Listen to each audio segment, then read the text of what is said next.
اے محمد صلی اللہ علیہ وآلہ وسلم، سورج کے ڈھلنے سے رات کے اندھیرے تک ظہر، عصر، مغرب، عشاء کی نمازیں اور صبح کو قرآن پڑھا کرو، کیونکہ صبح کے وقت قرآن کا پڑھنا فرشتوں کی حاضری کا موقع ہوتا ہے۔ اور بعض حصہ شب میں بیدار ہوا کرو اور تہجد کی نماز پڑھا کرو، یہ شب خیزی تمہارے لیے ایک اضافی عمل ہے۔ امید ہے کہ اللہ تم کو مقام محمود پر فائز فرمائے۔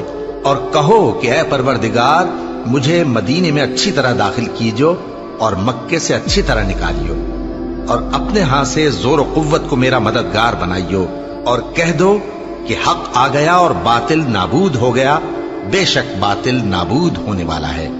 اور ہم قرآن میں وہ چیز نازل کرتے ہیں جو مومنوں کے لیے شفا اور رحمت ہے، اور ظالموں کے حق میں تو اس سے نقصان ہی بڑھتا ہے۔ اور جب ہم انسان کو نعمت بخشتے ہیں تو روح گرداں ہو جاتا ہے اور پہلو پھیر لیتا ہے، اور جب اسے سختی پہنچتی ہے تو نا امید ہو جاتا ہے۔ کہہ دو کہ ہر شخص اپنے طریق کے مطابق عمل کرتا ہے، سو تمہارا پروردگار اس شخص سے خوب واقف ہے جو سب سے زیادہ سیدھے رستے پر ہے۔